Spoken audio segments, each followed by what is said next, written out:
शहर के बीचों बीच एक बहुत पुरानी और बहुत बड़ी हवेली थी। माना जाता था कि उस हवेली में कोई नहीं रहता था। एक कॉलेज में 6 दोस्त पढ़ा करते थे, जिनके नाम राहुल, प्रीति, प्रियंका, मोहित, काजल और सुनील थे। एक दिन उन सब ने कहीं घूमने का प्लान बनाया। किसी टूरिस्ट प्लेस पर घूम कर आते हैं, थोड़ा हम भी देखें कि हमारे राजाओं ने कितनी अच्छी चीजें बनाई थी। नहीं यार, इतनी गर्मी में टूरिस्ट प्लेस कौन जाएगा? मैं तो नहीं जाऊंगी। तुम लोग को जाना है तो जाओ। हाँ सही कह रही हो प्रीति, घूमने से ज्यादा तो हम परेशान हो जाएंगे। हाँ तो ठीक है ना, तुम लोग तय कर लो कि कहाँ चले। रोज रोज वीकेंड तो आता नहीं है, और वैसे भी रोज रोज पढ़ते पढ़ते बोर हो चुका हूँ मैं तो। तुम जहाँ बोलोगे मैं वहीं चल लूंगा। हाँ वीकेंड को तो मैं भी चलूंगा। अब तुम लोग ये बताओ कि चलना कहाँ है? किसी पार्क में चले, मजा आएगा। वहाँ ठंड भी होगी और हरियाली भी, बहुत मजा आएगा। फिल्म देखने चले क्या? कुछ तो नया आया ही होगा। इसमें क्या नई बात हो जाएगी? फिल्म देखने में क्या मजा, वो तो हम लैपटॉप पर भी देख सकते हैं। तो तू ही बता दे कहाँ चले। मैं तो कहती हूँ किसी भूतिया जगह पर चलते हैं। हम वहाँ कभी गए भी नहीं है, और साथ में जाएंगे तो मजा भी अलग आएगा। क्या बोलते हो तुम लोग? मैं तो जाने को तैयार हूँ। हाँ प्लान तो मस्त है, पर डरावना भी है। क्या पता कुछ हो जाए हमें तो कैंसिल करते हैं ना। वैसे भी अपने शहर में कोई भूतिया जगह नहीं है। मैं जानता हूँ एक जगह जो बहुत भूतिया मानी जाती है। कहा जाता है कि उस घर पर बहुत सालों से कोई नहीं आया, और कोई कभी वहाँ जाता भी नहीं है। अगर तुम लोग चाहो तो हम उस घर में घुसकर एक नया अनुभव ले सकते हैं। कौन सा घर और कहाँ है ये घर? अरे कहीं तुम शहर के बीचों बीच बनी हवेली की बात तो नहीं कर रहे हो? अरे बाप रे, वहाँ तो भूत रहता है, मैंने ऐसा सुना है। अच्छा सब फालतू अफवाह है। पर चलो, अब फाइनल हो गया है, तो हम उसी हवेली में जाएंगे और देखेंगे कि आखिर कौन सा भूत या भूतनी रहते हैं वहाँ पर। देखो, मैं तो अब भी कहती हूँ एक बार और सोच लो, क्या पता कुछ गलत हो जाए। मेरे होते हुए तुझे कुछ नहीं होगा, टेंशन मत ले। हाँ। और फिर वो सारे उस भूतिया हवेली में चले जाते हैं। अंदर घुसते ही उन्हें बहुत सारे मकड़ी के जाले दिखाई देते हैं। अरे यार, भूत का तो पता नहीं, पर यहाँ मकड़ी के जाले बहुत हैं। हाँ सही कह रहे हो, चलो यहाँ से चलते हैं। इतने सारे जाले हैं कि कुछ दिखाई भी नहीं दे रहा। अरे आ गए तो देखते हैं ना कौन सा भूत है यहाँ पर। फिर सारे के सारे मिलकर एक कमरे की सफाई करते हैं और वहीं रुक जाते हैं, और बीच में बहुत सारी मोमबत्ती जलाकर खेलने लगते हैं। तभी प्रीति कहती है, सुनो यार, मुझे बहुत प्यास लग रही है, क्या तुम लोगों में से कोई पानी लेकर आए हैं? अरे यार, पानी लाना तो भूल ही गए। देख इतनी बड़ी हवेली है, पानी का इंतजाम भी तो किया ही होगा इन लोगों ने। हाँ, नहीं मिले तो मुझे बुला लेना, मैं ढूंढ लूंगा। मैं यहीं बैठा हूँ इन सब के साथ। बोलेगी तो अभी तेरे साथ चलता हूँ, दोनों साथ में ढूंढ लेंगे। नहीं नहीं, तू यहीं बैठ, मुझे इतना डर नहीं लगता। मैं अभी पानी लेकर आती हूँ। प्रीति इतना कहकर वहाँ से चली जाती है, और जैसे जैसे वो सीढ़ी नीचे उतर रही होती है, उसको मकड़ी के जाले और गहरे होते नजर आने लगते हैं। वो सोचती है, शायद रात की वजह से ये और गहरे नजर आ रहे हैं, लेकिन ऐसा रहा तो मुझे कुछ दिखाई नहीं देगा। अभी इनको हाथ से हटाती हूँ, तब शायद अच्छे से दिखाई देगा कि पानी कहाँ है। जैसे ही वो मकड़ी के जाले पर हाथ मारती है, उसका हाथ कोई पकड़ लेता है। क्या मजाक कर रहे हो तुम लोग? मुझे ऐसे डर नहीं लगता। हटो, जाने दो, मुझे प्यास लगी है, पानी लाने दो। मकड़ी के जाले में फंसी हुई एक चुड़ैल उसके सामने आ जाती है और उसको बोलती है, प्यास तो मुझे भी बहुत लगी है। अच्छा हुआ तू आ गई, चल आजा, साथ में पानी पीते हैं। इतना बोलकर वो प्रीति को चुड़ैल अपने जाल की तरफ खींचती है और उसी में गोल गोल घुमाकर मार डालती है। फिर उसका खून पी जाती है। इतना करके चुड़ैल फिर से अपने मकड़ी के जाल में छुप जाती है। अरे क्या हुआ? प्रीति इतनी देर से गई हुई है, अभी तक नहीं आई। पानी लेने गई है या कुआं खोदने? मैं जाकर देखता हूँ। तुम लोगों में से कोई साथ चलना चाहेगा? क्यों, क्या हुआ? तुझे अकेले जाने में डर लगता है? प्रीति तो अकेली चली गई, तुझसे बहादुर तो वही है। डरपोक। तुम्हें नहीं जाना है तो मत जाओ, मैंने बस ऐसे ही पूछा। मुझे कोई डर नहीं लगता, बस टेंशन हो रही है कि इतनी देर हो गई है, वो आई नहीं। मैं जाकर देख कर आता हूँ, कोई नहीं भी जाएगा तो भी मैं जाऊंगा। ओके?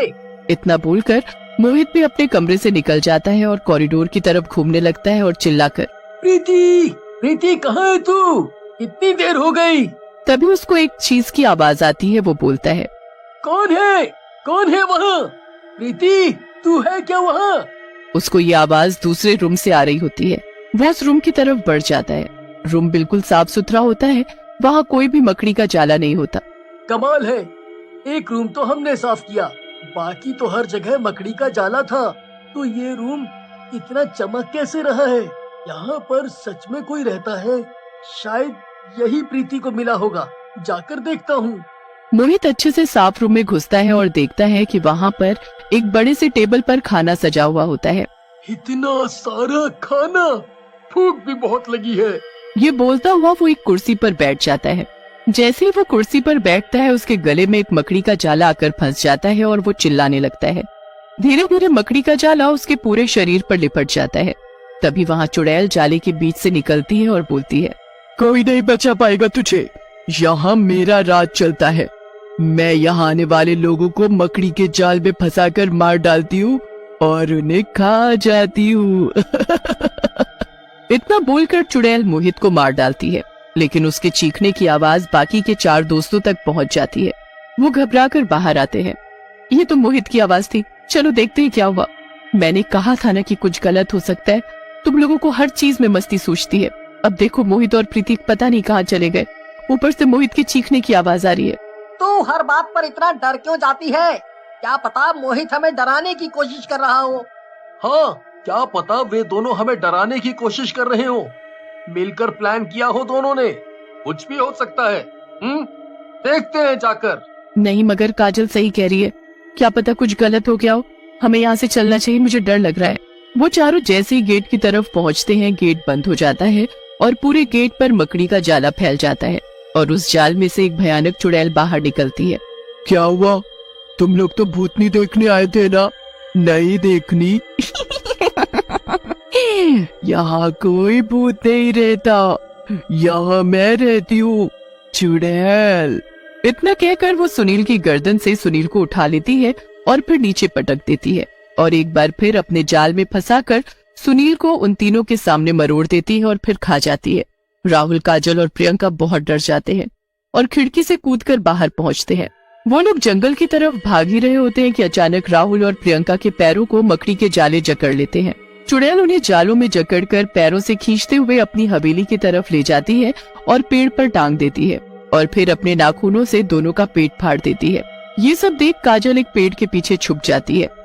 आखिर में तो ही बच गई है, कब तक बच पाएगी? आज नहीं तो कल ये चुड़ैल तुझको खा जाएगी। चुड़ैल यही गाते हुए काजल को ढूंढती है। तभी उसको रोने की आवाज आती है। काजल रो रही होती है। क्या हुआ? डर लग गया? तुम ही लोग देखने आए थे ना यहाँ भूत? ऐसे होते हैं भूत, देखो। मुझे माफ कर दो, प्लीज माफ कर दो। मैंने उन लोगों को मना किया था, वो लोग नहीं माने। अब मैं कभी यहाँ नहीं आऊंगी। मैं हमेशा के लिए यहाँ से चली जाऊंगी और ना मैं किसी को बताऊंगी कि यहाँ पर क्या हुआ था। प्लीज मुझे जाने दो, प्लीज मुझे जाने दो। तुमने वैसे ही 5 लोगों को मार दिया है, तुम्हारा पेट तो भर ही गया होगा। मुझे छोड़ दो, मुझे जाने दो। मैं एक दिन में 1 मारूं या 5, मुझे फर्क नहीं पड़ता। और तुझे छोड़कर क्या मैं अपनी शामत बुलाऊंगी? तुझे अगर नहीं मारा तो तू मुझे मरवा देगी। अच्छा है मैं तुझे भी मार डालूं, क्या पता फिर ऐसे ही तेरी तरह कभी कोई और ग्रुप आएगा भूतिया हवेली घूमने। इतना बोलकर चुड़ैल अपने मकड़ी के जालों को काजल पर फेंकती है और खींच लेती है और उसके पेट में अपने नाखून डाल देती है, जिससे काजल भी मर जाती है। उसके बाद चुड़ैल हंसने लगती है और फिर से पूरा घर मकड़ी के जालों से भर जाता है।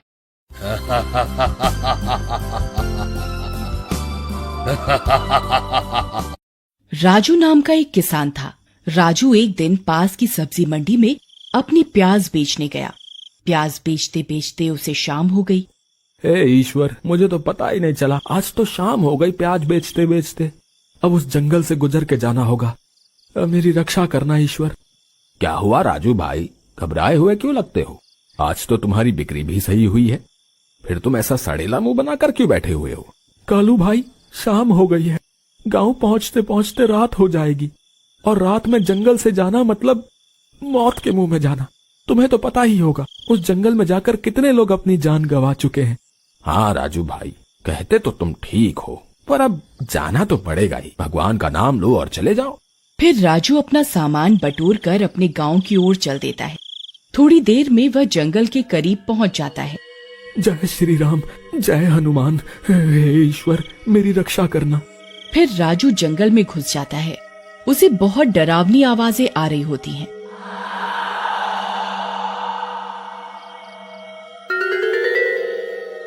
राजू डरता हुआ चलता जाता है। थोड़ी देर में गुफा में बैठी एक चुड़ैल को उसके आने का एहसास हो जाता है। लगता है कोई शिकार आ रहा है। बहुत दिन से इंसानी मांस नहीं खाया, आज तो मजा आ जाएगा। फिर वह चुड़ैल एक इच्छाधारी चुड़ैल होने के कारण एक बंदर का रूप धारण कर लेती है और अपनी गुफा के बाहर छिपकर राजू का इंतजार करने लगती है। थोड़ी देर में राजू वहां पहुंच जाता है। वह बंदर को देखकर हक्का बक्का रह जाता है। जी महोदय, आप मेरा रास्ता छोड़ दीजिए, मैं आपको कल केले लाकर खिला दूंगा, मुझे जाने दीजिए। थोड़ी देर में बंदर की आंखें लाल लाल चमकने लगती हैं। डर के मारे राजू कांपने लगता है।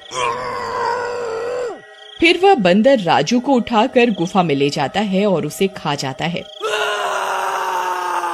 अगली सुबह यह खबर पूरे गांव में फैल जाती है। राजू की पत्नी रानी का रो रो कर बुरा हाल हो जाता है। भाई कालू, मेरा राजू कहाँ गया? कल तो आपके साथ गया था प्याज बेचने। मैं तो लुट गई, बर्बाद हो गई। राजू। फिर थोड़ी देर में पंचायत बैठती है। सरपंच जी, ऐसे कब तक हमारे गांव के नागरिक गायब होते रहेंगे? हैं? रात तो रात, लोग तो दिन में भी गायब हो रहे। हमें कुछ ना कुछ तो समाधान ढूंढना होगा ना। ठीक कहते हो भाई, हमें इस गुत्थी की जड़ तक जाना होगा। हमें पता करना होगा आखिर वो कौन सा जानवर है जो हमारे लोगों को गायब कर रहा है। हमें इसके लिए किसी को जंगल में भेजना होगा जो पता लगा सके कि आखिर वो जानवर कौन सा है और कहाँ रहता है। पर सरपंच जी, इस काम के लिए जाएगा कौन? कौन होगा जो अपनी जान दांव पर लगाएगा? हैं? मैं जाऊंगी। वो जंगल मेरे पति को खा गया। मैं नहीं चाहती कोई और भी विधवा हो हमारे गांव में। मैं आपकी मदद करूंगी सरपंच जी। तभी दूर खड़ी पूजा की आवाज आती है। मैं भी जाऊंगी रानी के साथ सरपंच जी।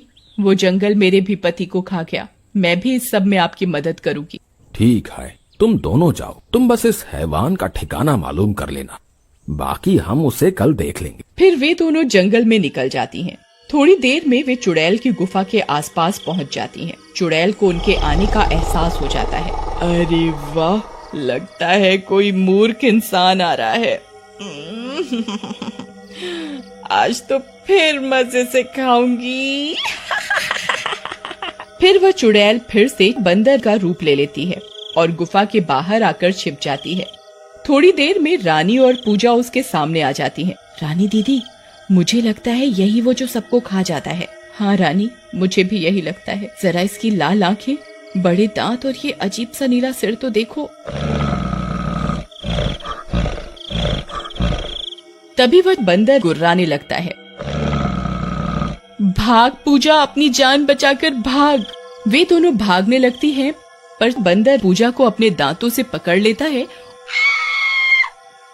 और घसीटता हुआ अपनी गुफा में ले जाता है।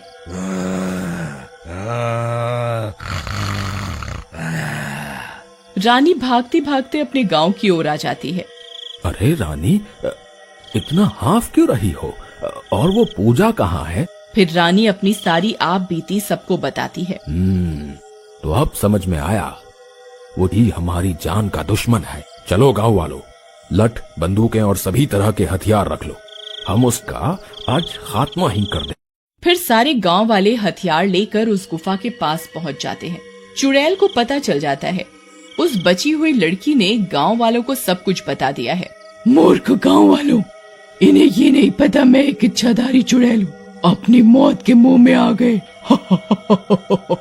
बाहर निकल चिंपांजी, है? तूने हमारे गांव के लोगों को बहुत खाया है, आज तेरी खैर नहीं है। अच्छा, मुझसे चालाकी, अभी बताती हूँ। इन्हें नहीं पता मैं कितनी चतुर हूँ। फिर वह चुड़ैल एक सांप का रूप ले लेती है और बाहर निकलती है।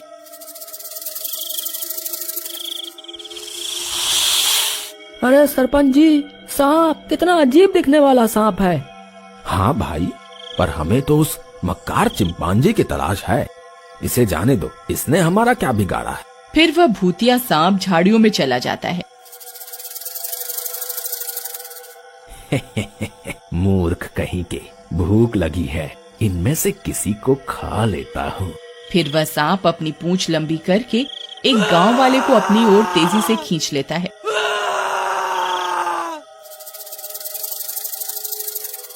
अरे बचाओ, अरे बचाओ, ये क्या हो रहा है? अरे कोई मदद करो मेरी। वह सांप झट से उसे पूरा निकल जाता है। अरे वो मनहूस सांप हमारे भाई को ले गया। मुझे बहुत गुस्सा आ रहा है। अब इसके साथ इस सांप को भी मरना होगा। मैंने तो पहले ही आपसे कहा था सरपंच जी, पर आपने मेरी बात नहीं सुनी। अब मुझसे गलती हो गई। अब जो भी जानवर दिखे उसे तुरंत मार दो। चुड़ैल उनकी बात सुन रही होती है। मारोगे तो तब न जब मुझे पकड़ पाओगे। फिर वह इच्छाधारी चुड़ैल एक बाज बन जाती है और उड़ने लगती है।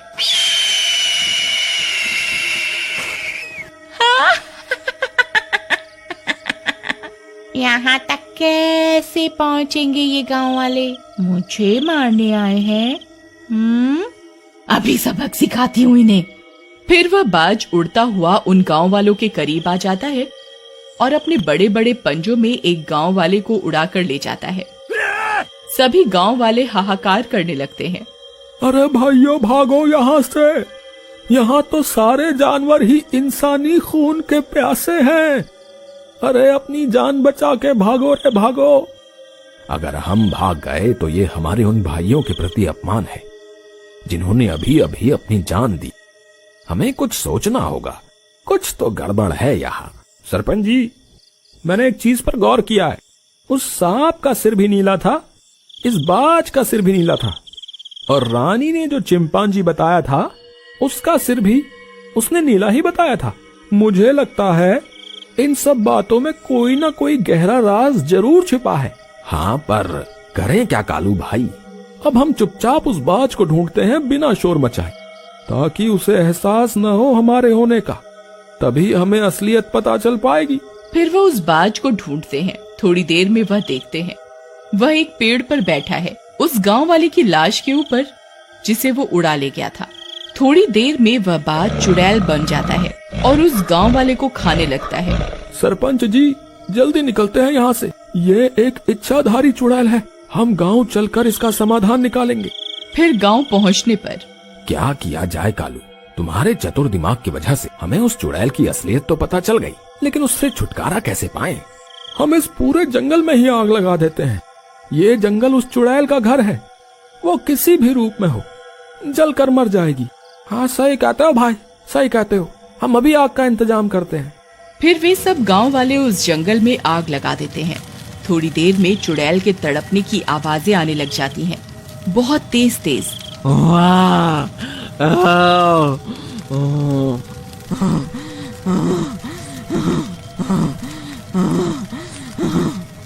ये तुमने सही नहीं किया। मैं एक दिन बदला लूंगी, मैं एक दिन बदला लूंगी।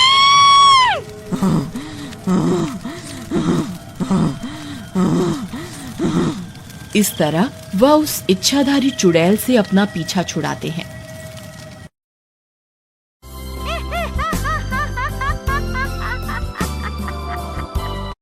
एक बार की बात है, वजीरपुर नाम का एक गांव था।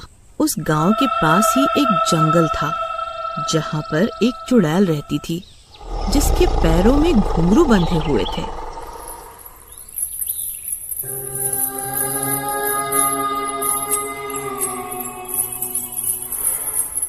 एक दिन चुड़ैल रात को गांव में आई। उस दिन अमावस्या की काली अंधेरी रात थी और वो चुड़ैल अपने शिकार की तलाश में थी।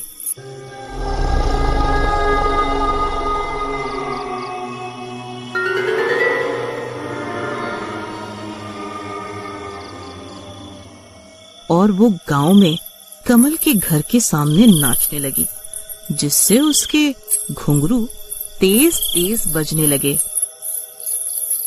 तभी वो आवाज कमल को सुनाई देती है और वो अपनी पत्नी को जगाता है। अरे रमा, देखो तो सही, ये घुंघरुओं के बजने की आवाज कहाँ से आ रही है? अरे वैसे ही कुछ होगा, कुछ नहीं है, आप ना सो जाओ, बहुत रात हो रही है। तभी कमल फिर से लेट जाता है, लेकिन वो घुंघरू की आवाज बंद ही नहीं होती। चलो मैं ही जाके देखता हूँ कि ये इतना सुंदर मन मोहित करने वाली आवाज कहाँ से आ रही है। कितना मन मोहित कर रही है ये घुंघरुओं की आवाज। अब मुझसे अब और नहीं रहा जा रहा। जैसे जैसे कमल आगे बढ़ता जाता है, वैसे वैसे ही वो चुड़ैल उसे उस जंगल की तरफ ले जाती है।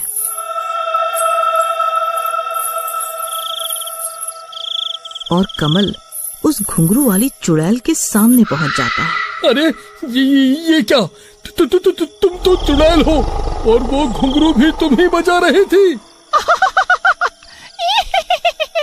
हाँ, मैं एक चुड़ैल हूँ, तुझे जिंदा नहीं छोड़ूंगी। इतने में बहुत जोर से चीखने की आवाज आती है। वो चुड़ैल कमल को मार देती है। उसके बाद जब सुबह होती है तो कमल की पत्नी कमल को ढूंढती है। अरे आप कहाँ हो? कहाँ गए आप? जब कमल नहीं मिलता तो उसकी पत्नी को वो रात वाली बात याद आती है कि कमल ने उसे किसी के घुंघरू बजने की बात कही थी। कहीं वो वहाँ तो नहीं गया। जाकर देखती हूँ। इतने में ही एक आदमी जंगल की तरफ से आ रहा होता है। रमा उससे पूछती है, क्या आपने मेरे पति कमल को कहीं देखा है? हाँ, मैंने जंगल में देखा कि एक आदमी मरा हुआ पड़ा है। ठीक है। रमा जाके देखती है। कमल को मरा हुआ देखकर वो बहुत रोती है। कहती है कि आए रे मेरी फूटी किस्मत, काश कि मैं कल इनकी बात मान लेती। शायद ये सब ना होता। उसके बाद दूसरे दिन रात को चुड़ैल फिर से किसी दूसरे घर के सामने जाकर नाचती है। घुंघरू की आवाज तेज तेज बजने लगती है। अरे ये क्या? ये कैसी आवाज है? आहा, ये इतनी सुरीली आवाज! ओहो, ये तो मुझे मार ही डालेगी। जिसकी आवाज सुनकर मैं इसे अपने घुंघरुओं के तेज से पागल कर दूंगी, जिससे ये खुद ही मेरे पीछे पीछे आएगा। और वो चुड़ैल उसे उसी जंगल में ले जाती है और उसे भी मार देती है।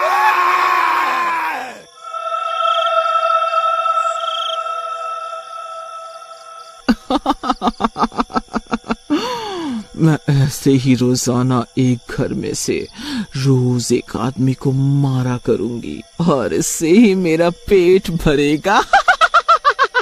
अगले दिन फिर वो वैसा ही करती है। वहाँ जाती है, घुंघरू बजती है, नाचती है और लोगों को अपनी ओर आकर्षित करती है और उन्हें अपने पीछे पीछे जंगल में ले जाती है और उनको मार देती है। ऐसे करके गांव के आदमी धीरे धीरे कम होते जाते हैं। जब ये बात गांव वालों को पता चलती है तो गांव की एक औरत सुरीली, जो कि बहुत होशियार व होनहार होती है, वो सभी गांव वालों से बोलती है, आप सभी गांव वाले अपने अपने घरों में छिप जाना, कोई भी रात को बाहर नहीं निकलना, इससे चुड़ैल वापस आ जाएगी। सभी गांव वाले ऐसा ही करते हैं। रात को जब चुड़ैल आती है, अपने घुंघरू बजाती है, नाचती है, लेकिन कोई भी बाहर नहीं आता है। ये गांव वाले आज बाहर निकल कर क्यों नहीं आ रहे हैं? उधर गांव की औरतों ने अपने अपने पतियों को रस्सी से बांधकर बिठा रखा था ताकि चुड़ैल की घुंघरू वाली शक्तियों से सभी मर्द आकर्षित न हो। मैं ऐसे ही अपने घुंघरू बजाती रहूंगी और नाचती रहूंगी। हाँ, देखती हूँ कब तक ये गांव के मर्द घर में ही छिपे रहेंगे। और वो घुंघरू बजाने लगती है, लेकिन जब कोई भी बाहर नहीं आता है तो वो गुस्से में चिल्लाने लगती है। वाह! मैं किसी को जिंदा नहीं छोड़ूंगी। और वो वापस जंगल लौट जाती है। गांव वाले खुश हो जाते हैं, लेकिन अगले दिन रात को वो चुड़ैल फिर से वहां आ जाती है और सभी गांव वाले भी अंदर हो जाते हैं और सभी औरतें अपने मर्दों को फिर से बांध देती हैं। आज फिर मैं अपने घुंघरू वाली शक्तियों से गांव के सभी मर्दों को अपनी ओर रिझाऊंगी। ऐसा बोल के वो फिर से अपने घुंघरू बजाती है। उधर सुरीली का पति मोहित, मेरी रस्सी खोल दो, मुझे उसके पास जाना है जहाँ से ये मन मोहित करने वाली घुंघरुओं की आवाज आ रही है। मुझे खोल दो, नहीं तो मैं तुमको मारूंगा, पीटूंगा। नहीं नहीं, आपकी रस्सी नहीं खोलूंगी। आप उस चुड़ैल के पास जाओगे तो वो आपको मार डालेगी। मैं आपको वहाँ नहीं जाने दूंगी। इसी तरह गांव के सभी मर्द चुड़ैल के घुंघरुओं की शक्ति से उसकी ओर आकर्षित होकर खींचे जा रहे थे। अरे अरे अरे, ये क्या?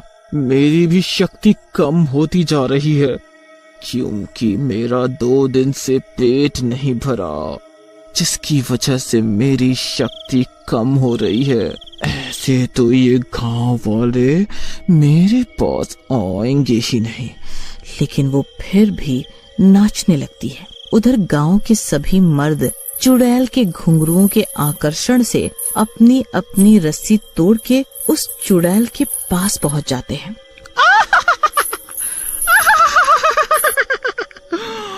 तो मेरे शिकारी खुद ही यहाँ चल के आए हैं। ओहो। फिर वहाँ पर गांव की औरतें भी आ जाती हैं। छोड़ दो हमारे पतियों को, हम सब ने तुम्हारा क्या बिगाड़ा है जो तुम हमारे पतियों को मारना चाहती हो? नहीं, मैं इन सबको मार डालूंगी, तभी मेरा पेट भरेगा। ठीक है, तो हम औरतें भी किसी से कम नहीं हैं। हम अपने पतियों को तुम्हारे चंगुल से छुड़ा के रहेंगे। जिस तरह तुमने हमारे पतियों को अपने घुंघरुओं की शक्ति से अपनी ओर खींचा, वैसे हम भी तुझसे अपने पतियों के प्राण बचाएंगे। सभी औरतें हार नहीं मानती और सभी औरतें अपने अपने घर से घुंघरू लेके आती हैं और तेज तेज नाचने लगती हैं, जिसके कारण चुड़ैल की शक्तियां और भी कम होती जाती है और उन सभी औरतों के पति भी उस चुड़ैल के आकर्षण से मुक्त हो जाते हैं।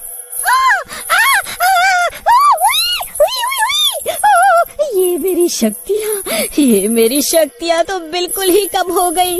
अब मैं इन लोगों का सामना नहीं कर सकती। और वो वापस जंगल लौट जाती है। नवीन एक शहरी पर्यटक होता है जो एक दिन एक बहुत ही प्राचीन और पिछड़े हुए गांव में कुछ दिन रहने जाता है। तभी जब वो रास्ते में एक हाथगाड़ी पर सवार होकर अपने मकान की ओर जा रहा होता है। अरे भाई साहब, नए लग रहे हो गांव में। हाँ काका, मैं एक पर्यटक हूँ और इस गांव में घूमने आया हूँ। काफी सुंदर गांव है ये, पहाड़ों और नदियों से घिरा हुआ। साहब, जितना सुंदर दिखता है उतना ही डरावना भी है। बस एक सहूलियत देता हूँ, रात को सोने से पहले अपने घर के बाहर एक अच्छा सा पकवान बनाकर रख देना, वरना बहुत बुरा होगा। क्या? ये आप क्या कह रहे हैं काका? मैंने तो घूमते वक्त ही बाहर से खाना खा लिया था। फिर भी मैं जो कह रहा हूँ वो कीजिए, वरना आप बहुत बुरी तरह पछताएंगे। इस गांव में भूखी चुड़ैल का वास है। क्या कहा? भूखी चुड़ैल? नवीन उस हाथ गाड़ी वाले की बातों पर विश्वास नहीं करता और बिना बाहर खाना रखे ही सो जाता है। जब वो अपने मकान के कमरे में सो रहा होता है, तभी अचानक से रात के 2 बजे दरवाजे पर खटखट होती है। नवीन खिड़की से झांक कर देखता है, तब दरवाजे के बाहर कोई भी नहीं होता। अजीब बात है, कोई भी नहीं है। फिर रात के 2 बजे कौन दरवाजा नॉक कर रहा होगा? खैर, शायद मेरे कान ही बज रहे होंगे। चलो सो जाता हूँ। नवीन सोने जा ही रहा होता है कि तभी फिर से उसका दरवाजा बजता है। खाना दे, जल्दी से मुझे खाना दे, मुझे भूख लगी है, खाना दे। ये क्या? ये तो एक चुड़ैल है। नहीं, हाथी गाड़ी वाले काका ने जो कहा था वो सच ही था। अब मैं क्या करूं? मेरे पास तो इसे देने के लिए कुछ भी नहीं है। नवीन बहुत परेशान हो जाता है। तभी वो चुड़ैल उसके घर के अंदर घुस आती है। नवीन नजर घुमाता है तो वो देखता है कि वो उसके कमरे की अलमारी पर बैठी हुई है।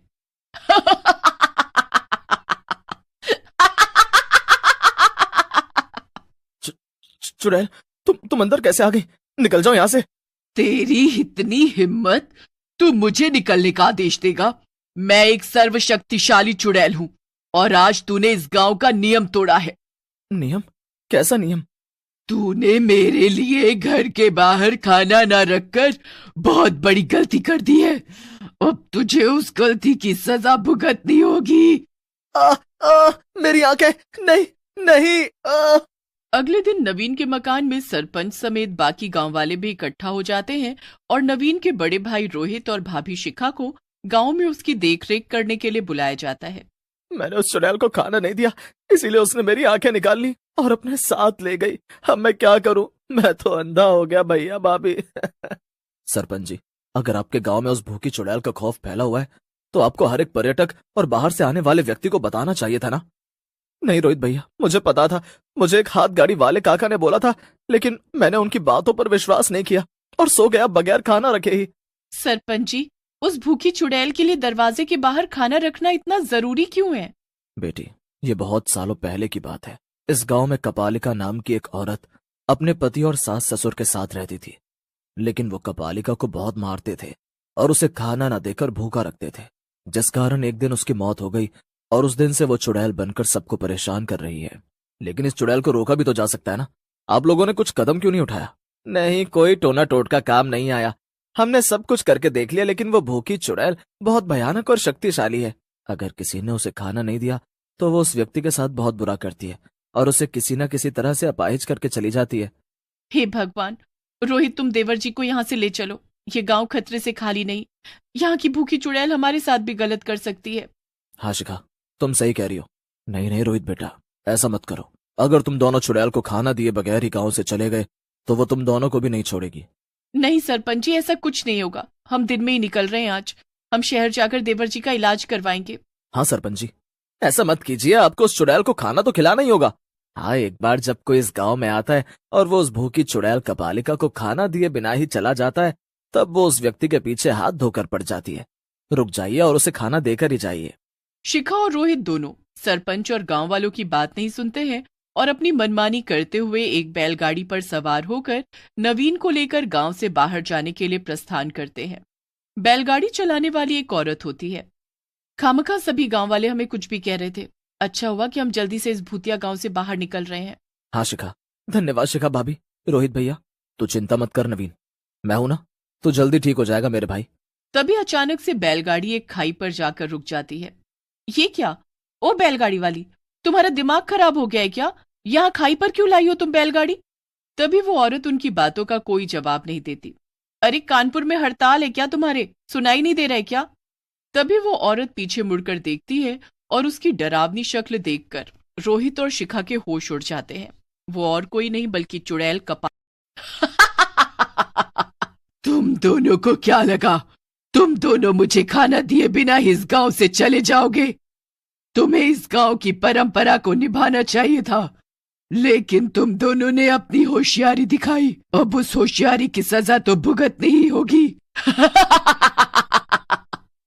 नहीं नहीं, छोड़ दो हमें कपालिका, हमें माफ कर दो।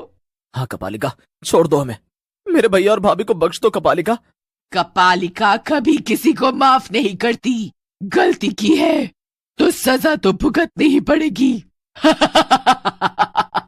कपालिका उन दोनों का गला पकड़ती है और हवा में उड़ते हुए उन्हें खाई के नीचे फेंकने जा ही रही होती है कि तभी अंधा नवीन बैग में रखे बचे हुए समोसे और कचौरियां जैसे तैसे निकालता है और वो कपालिका को चिल्लाते हुए कहता है, कपालिका, कपालिका छोड़ दो उन्हें। ये देखो, हम तुम्हें समोसे और कचौरियां देंगे, छोड़ दो उन्हें। नवीन की आवाज सुनकर और समोसों और कचौड़ियों की खुशबू सूंघकर कपालिका की लार टपकने लगती है और वो रोहित और शिखा को जमीन पर फेंककर समोसे और कचौड़ियों की तरफ भागती है और उन्हें पागलों की तरह खाने लगती है। वाह वाह, क्या बात है, वाह वाह वाह वाह वाह। यही सही समय है रोहित, नवीन को अपने कंधे पर उठाओ और भागो यहाँ से। रोहित नवीन को अपने कंधे पर उठाकर शिखा के साथ वहां से भागने लगता है और भागते भागते वो दोनों रास्ता भटक जाते हैं और फिर से गांव में ही पहुंच जाते हैं। ओ नो, अब हे भगवान, अब हम क्या करें? हम तो फिर से गांव में ही लौट आए हैं। अब हमारे पास यहाँ रुकने के अलावा और कोई रास्ता नहीं है। शाम के 6 बज चुके हैं शिखा। शिखा और रोहित अपने साथ घटी हुई घटना के बारे में सरपंच और गांववासियों को बताते हैं। तभी एक गांववासी उन्हें एक थाली भरकर अच्छे अच्छे पकवान बनाकर देता है। ये लीजिए, ये मेरी घरवाली ने खाना बनाया है। ये थाली रात को सोने से पहले दरवाजे के बाहर रख देना, और हाँ, सुबह 6 बजने के बाद ही अपना दरवाजा खोलना। ठीक है, धन्यवाद भाई साहब। मैंने आप दोनों से कहा था कि उस चुड़ैल को खाना देते हुए जाना। माफ कीजिएगा सरपंच जी, हमने आपकी बात नहीं मानी, लेकिन अगर आज देवर जी सही समय पर वो बैग में से बचे हुए समोसे और कचौड़ियां नहीं निकालते तो कपालिका हमें उसी खाई से नीचे ही फेंक देती। रात में शिखा घर के दरवाजे के बाहर खाना रखती है और वो तीनों सो जाते हैं।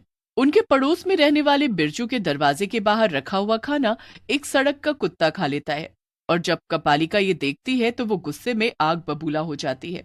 ये क्या, इस बिरजू ने आज मेरे लिए खाना नहीं रखा, अब ये गया। खोल, दरवाजा खोल बिरजू, आज तूने मेरे लिए खाना क्यों नहीं रखा? लेकिन ऐसा कैसे हो सकता है? मैंने तो खाना रखा था। मेरा विश्वास करो कपालिका, मैंने खाना रखा था तुम्हारे लिए।